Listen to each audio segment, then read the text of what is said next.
আশা করি আপনারা সবাই খুব ভালো আছেন আর আমিও কিন্তু বেশ ভালো আছি। পিয়াসুরি ব্লগে আরও একটি নতুন ভিডিওর সঙ্গে অনেক স্বাগত জানিয়ে ব্লগটি শুরু করছি।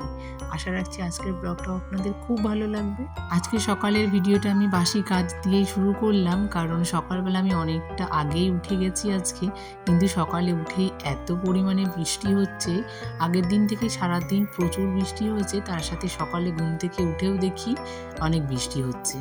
আর প্রথম যেদিন বৃষ্টি হয় সেদিন তো আমার রাতে ভীষণ ভালো ঘুম হয়েছে আর খুব আনন্দও লাগছিল, কিন্তু এখন যেন আর ভালো লাগছে না। প্রায় 3 দিন মতন হয়ে গেল, অনেক জামা কাপড় জমে গেছে, কবে সেগুলো কাচা হবে, একটু ঘর দুয়ারগুলো পরিষ্কার হবে, তো সেই কারণে মাথার মধ্যে না একটা চাপ ঘুরতে থাকে। মানে এসব জমে থাকলে আর ভালো লাগে না, মনে হয় অনেক কাজ জমে গেছে, সেই কাজগুলো কবে শেষ করব। তো রোদটা উঠলে এতগুলো কাছাকাছি হবে, তো সেগুলো প্রায় মনে হয় 2 দিন কাচতে লাগবে, কারণ মাম্মামের সব জামা শেষ হয়ে গেছে। এখন ওই প্রায় 3 দিন ধরে ধরো একটা বাচ্চার যতগুলো জামা কাপড় লাগে, যদি সেগুলো না কাচা হয় তাহলে বলো তো কতগুলো জামা কাপড় জমে যায়। তার সাথে তো আমি যেই দুবার করে স্নান করি, তাতে প্রত্যেক দিন 2টো করে নাইটি। আর কি বলতো, যদি ফ্যানটা চালানো হয় না তাহলে না হয় একটু শুকিয়ে যায়, কিন্তু এত পরিমাণে যে সারাদিন বৃষ্টি হচ্ছে, ওয়েদারটা ভীষণ ঠান্ডা, তাই কিন্তু ওই ফ্যানও চালানো যায় না। এই যে 2টো দিন ধরে বৃষ্টিটা হচ্ছে বলে যেমন আমরা মনে হয় প্রাণ ফিরে পেয়েছি, তেমন কিন্তু গাছ পাখি পশু সবাই কিন্তু নিজের প্রাণটা ফিরে পেয়েছে। কারণ এতটা পরিমাণে যে গরম পড়েছিল, তখন মনে হচ্ছে যে বৃষ্টিটা হলে খুব ভালো হয়। এখন যেমন 3 দিন ধরে বৃষ্টিটা হচ্ছে আর এখন যেন ভালো লাগছে না, মনে হয় একটা দিন রোদ দিলে খুব ভালো হয়, বাড়িঘর এত স্যাঁতসেঁতে হয়ে থাকে, সেটা আরও বেশি ভালো লাগে না।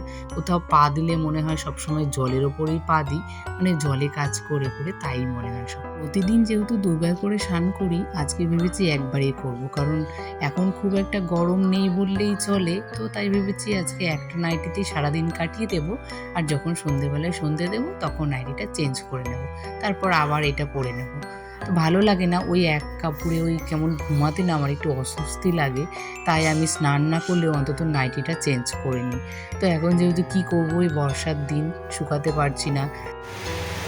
এখন হচ্ছে প্রচুর বৃষ্টি বাইরে, তো আমি দুধ চা করলাম, মানে আমরা দুধ চা খাবো বলে করলাম। রাতের দুধটা থেকে গেছিলো, মাম্মাম খায়নি যেহেতু, তো ওনাকে এখন বলে দুধ চা খাবে না, ওর জন্য আবার আমাকে গ্রিন টি বানাতে হবে। কী বলো তো, সকালবেলা যদি এরকম এই 2-3 রকমের খাবার, এই রান্না বান্না থেকে শুরু করে সব রকম কি এরকম পারা যায় বলো?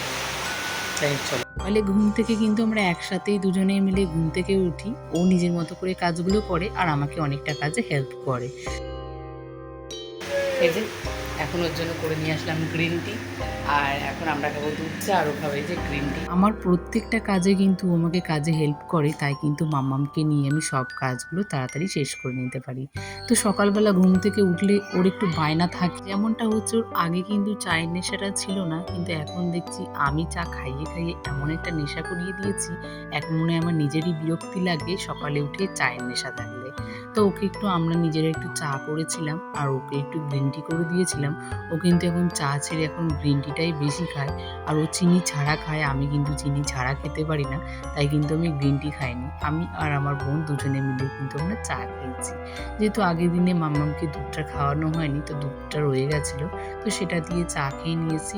তারপরে সকালে ওই যে টিফিন করে নিয়েছি মুড়ি ভুজিয়া দিয়ে আর চা দিয়ে, তারপরে এসে গেছি রান্নাঘরে। তো যেহেতু রান্নাটা তাড়াতাড়ি শেষ করতে হবে আর বাইরে হচ্ছে প্রচুর বৃষ্টি, তো আজকে কথা হচ্ছিলো খিচুড়ি হওয়ার, কিন্তু আমার না ওই সকালবেলা খিচুড়ি করে আবার এই দুপুরবেলা ভাত রান্না করার ইচ্ছে না আর থাকে না, আর ভালোও লাগে না আমার ওই 3 বেলা রান্না করতে, বিরক্তি লাগে। নিজেরও তো কিছুটা সময় লাগে বলো, এই রান্না করা বাসন মাজা খাওয়া দাওয়া করতে করতে তো প্রায় সারাটা দিন শেষ হয়ে যায়। বৃষ্টিটা ছেড়ে একটু মনে হয় রোদ দেখা দিয়েছিল, তাতেই ওপরে যে জামা কাপড়গুলো জুতোগুলো সব ধুয়ে দিয়েছিলাম, মনে হচ্ছে আবার বৃষ্টি আসবে, তাই সবগুলো আবার তুলে নিয়ে নিচে চলে গেলাম।